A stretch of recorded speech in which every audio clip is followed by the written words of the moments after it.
Business Talk. I'm Norman Liss, and I welcome you as we discuss ways that will help people do business better.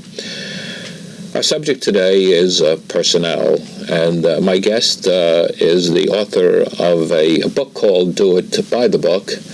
Her name is Dianne Olsen, and the subject is personnel manuals. Do you have to have them? How do you spell out to employees what is expected of them and what they should expect of you? Dianne, I'm delighted that you could come here and join me today and give the wealth of information that you have to our viewers. Thank you. The whole subject of the book, this huge book that you have prepared, is about the preparation of personnel manuals. Is it necessary for every business to have a personnel manual? Yes, I think it is. One of the questions that small business owners have is, why do I need a personnel manual if I've got 5 employees? Can't I just tell them one-to-one what Or 2 employees. Or 2 employees. And certainly if I can go from Joe to Fred and just say, well, look, you're off on Christmas, but you got to work the day after New Year's. I mean, how difficult is it? But is that enough? Obviously not. Obviously not. Why? One of the things that happens when people work for you is that they assume that everything is not going to be cozy and friendly and family-like. Employees do not assume that. Employees do not assume that. They assume that you want something from them and you're going to pay them. But at some time in your working year, you're going to demand something of them that they don't want to give. Or you're going to say that they're not going to get something that they thought they were going to get. And that's where an extraordinary amount of time is wasted, because you have to sit down with the employee and say, well, gee, Esther, you thought that this was flex time, but flex time means any time between 8 and 6.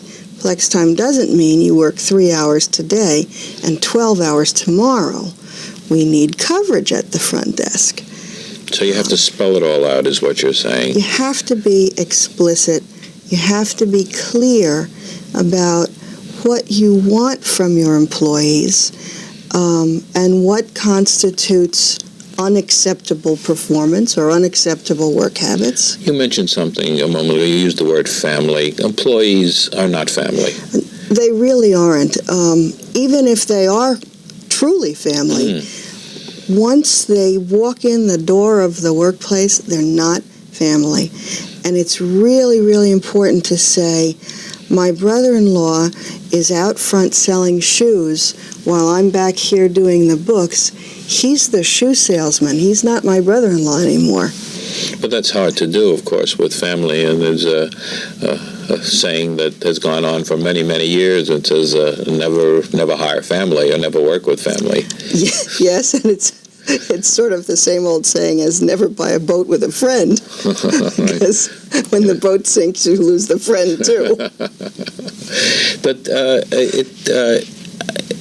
has the world changed? I mean, is there a need, more of a need today to spell out everything than, say, 5 years or 10 years ago?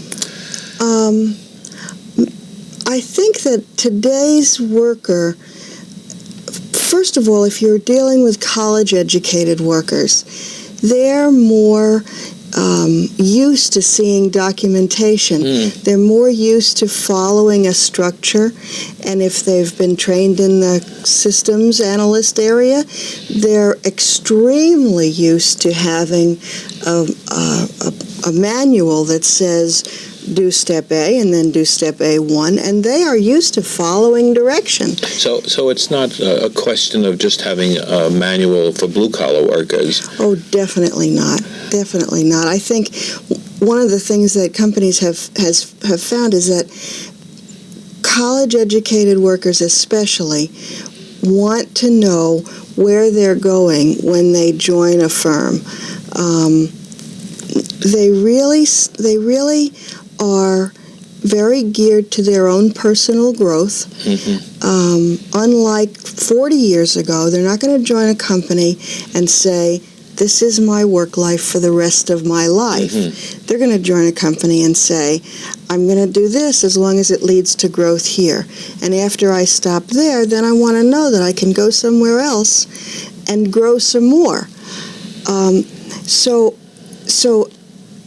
the corollary to that is, if they don't see that the company they're with has some structure, some framework for dealing with its employees, they're just going to leave. I mean, they have no loyalty anymore, we had in the days of... You make the point in the book that it's important for employees to know what business you're in. Oh, yes. I worked many, many years ago for an engineering firm, a services firm in the engineering area. And when we would hire clerical people, they would be told what their jobs were. You're a secretary or you're a payroll person, but they were never told what the firm did.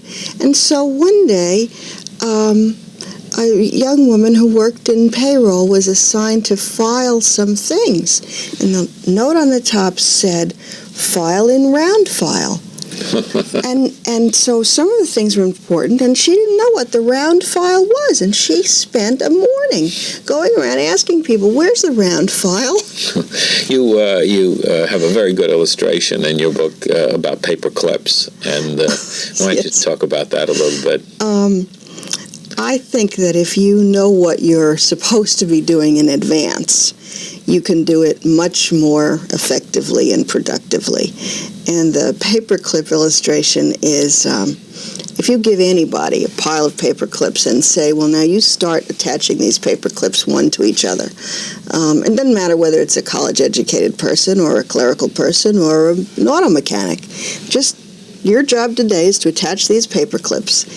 And as soon as you attach about, 8 or 10 of them, then attach the ends to each other. And what you have is a circlet of paper clips. But if you knew that this was a toy company and you were making paperclip bracelets for little girls, wouldn't you find a way to do this faster or better? Wouldn't you sort them into 8 and 10 piles or arrange them in a row so you could attach them faster? But if you're just told, well, just attach these and then attach them to each other, you don't know what you're doing, and you can't make a decision to do your job better. See the big picture, really, is what it amounts to. Exactly. There are, in today's world, more problems with personnel than there were in the past. What are some of the things that employers should be talking about today? For instance, sexual harassment is something that's in the news all the time. It's a very big problem. In my research, I discovered that sexual harassment has become an extremely expensive issue for companies. If a person brings a suit against a company for sexual harassment, even if the company wins, the demoralization around this issue is intense, and productivity falls around the person who's working there. The expense of extra legal time is extraordinary. And the problems that come up after the suit is over have a bevy of senior executives sitting around for hours at a stretch saying, what should we have done? What are we going to change? What's different? And if the company sat down with itself for 3 or 4 hours and said, well, okay, it's against the law to make it a hostile environment for people. Here's what we're going to do. Here are our policies. Here's how we're going to teach people what sexual harassment means. It's so much easier to start at the beginning than it is to fix it afterwards. Face up to the fact that it is a factor today. Yes, it is the law. And spell it out. so that everybody understands clearly what they should do and what they shouldn't be doing, and people would adhere to it. Other things, of course, in today's society, you mentioned flex time. People should know when they're supposed to come in. Yes. And when they're supposed to go, and how much time they have for lunch, and what would happen if they don't. Yes. I worked many years ago for an advertising agency, which is now defunct. And the owner of the agency was very, very vehement that people come in on time. He said, I don't care if you're a big executive. If you're a big executive, you ought to have the brains enough to get here on time. And he had a little sign-in book at the front desk of each floor.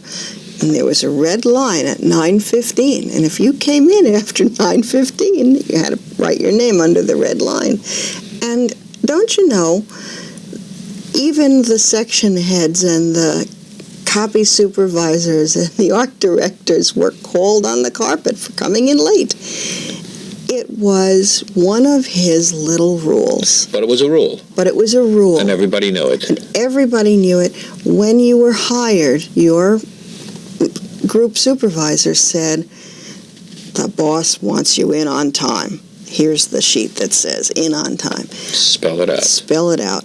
The boss had a dress code. Men had to wear suits. He said, if you come in with an unmatching coat and pants, I will lend you the money to buy a matching coat and pants.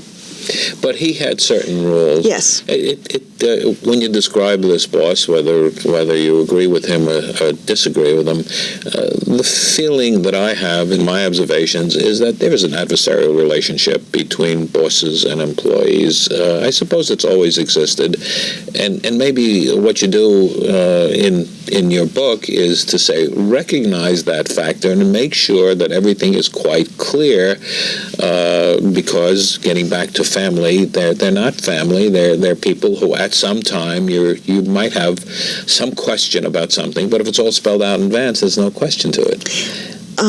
What I found in doing the research for the book was that if you have a rule and you make it clear to everyone and you reiterate it a couple times during a person's work lifetime, the worker can choose to obey the rule or not. Mm-hmm. Of course, everybody chooses every day whether to obey the rules or not.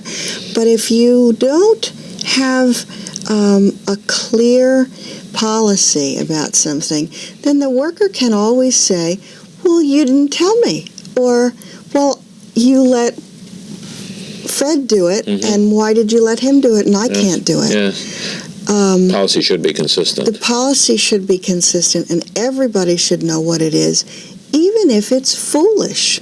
Even if you say men are not allowed to wear short socks, they've got to wear over-the-calf socks. This is the dress code. And one company I read about had a hard and fast rule against using the postage meter for personal mail. Now that can be quite expensive if you let people do it, but this company was really vehement. They said, if your job is worth 29 cents, then you know where the door is, and the rule in the company is you don't use the postage meter. If we catch you at it, you're fired. And an awful lot of those employees thought that that was a stupid rule. How could the boss be so cheap? What's 29 cents here or there? It wasn't cheap. It was the boss's decision. And if you're going to make a decision, say, let everybody know. What I want to do at this point is to let everybody know who we're talking to today, and the subject is personnel policy manuals and some tips on what you should be doing with your personnel. And my guest today is the author of Do It by the Book, and her name is Dianne K. Olsen. Well, I do want to talk about the preparation of the manual. In your book, you cover a lot of subjects, and then you give a sample manual that people can follow or modify or change. And as I understand it, it's also available in a computer disk form so that people don't have to retype all the information and just modify it. That's right. I put it in WordPerfect because it's the word processing software that most people use, but the first person who ordered the book didn't have WordPerfect, and so I learned to put it in ASCII code. Uh-huh. And so it's adaptable for yes. everybody. You do make a point, and you say your manual should be written in plain language. Yes. And too many times people communicate in fancy language, and I know there is a big trend in a lot of communication, legal communication, to keep it in plain language. And this is, in a way, a legal document, isn't it?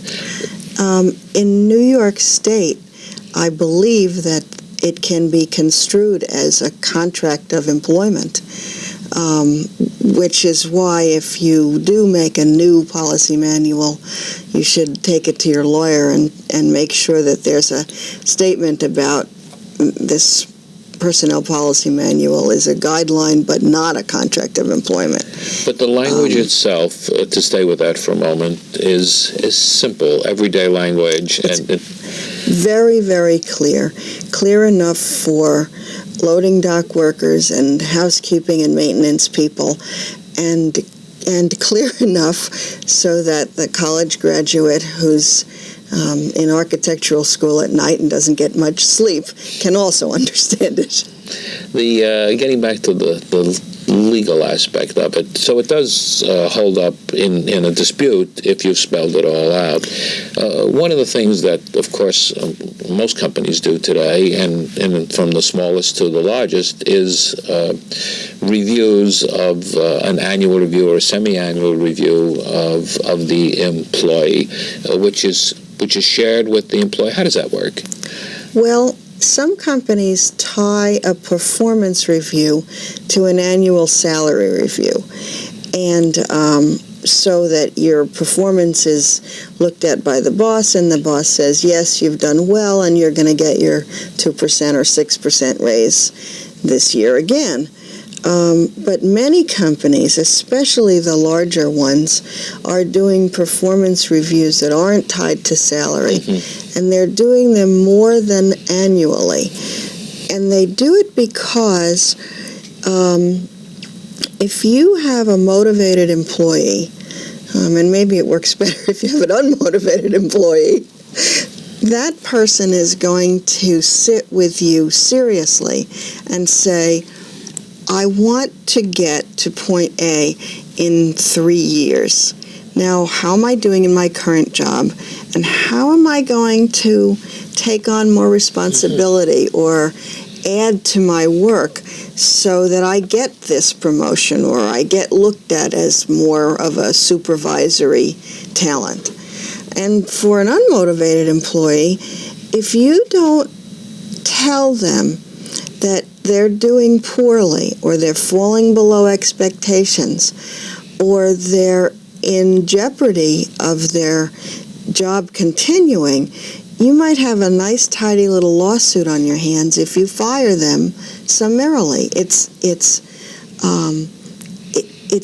so easy for a worker to say, I was doing fine, doing just what I was doing, and then all of a sudden they fired me. And they didn't say why, and they never said I was doing poorly. So if you have a person who's not producing up to standards, you really do have to say, your job is defined thusly, and you're doing only 85% of your job. And if you keep at it, we're going to give you a written warning to improve or get out. We talked about the family aspect, but actually a perfect relationship is where the employee feels almost as if they're partners, that they're in there for their future as well as your future. And what they do, because they understand the goals, they understand the company, they understand what's expected of them, they understand your job, they understand their job, they understand the business, and so they're a partner in their future and your future. Yes. One of the things in the book is a section on how to write a mission statement, or a what is it that we do here all day statement. And I think that it's so important for workers to know, how does the company make money? And where did the company come from, and how did it get to where it is today? And does the company have a goal for the future? And then, even for the lowest level worker, even for the beginner, the worker feels like, aha, this is where I fit in. If I make 40 of these shoe sets a day, then I'm contributing to the overall productivity and profitability. It doesn't work if the company is going to cheat its employees and not pay what they say they're going to pay. But if you have somebody who's knitted in with you, you can only do yourself better by saying, look, next year we would like to open a branch in Altoona, Pennsylvania. And to that end, we need to have everybody's cooperation. If you've already had everybody on your side, you'll open the branch successfully. We're talking about productivity, relationships, understandings, no disputes. Let's come to a part that is not pleasant, and that is when it's time to fire somebody. Hideous. There are some things that have to be done, and they have to be done in a certain way. Does your manual spell out any of that? It's very clear that when you have to fire somebody, you have gotten to a point where your dissatisfaction with her work has been growing for quite some time. Nobody fires somebody this morning who was perfectly fine as a worker yesterday. What you need to do to protect your company is to make sure you know why you're firing that person. And that analysis should have gone on for months, because you've got to be able to say, I told this person that she wasn't performing adequately, and I told her again 3 months later, and now I'm firing her because her performance hasn't improved. And the time element is not important. What's important is the communication. You're not doing great, Mary. You need to improve, and you have X amount of weeks to improve. If you don't, then we're going to sit down again, and the next thing that's going to happen to you is you're going to be fired. And then after the separation, when someone comes for a reference, there are certain things that you can say and certain things that you should not say.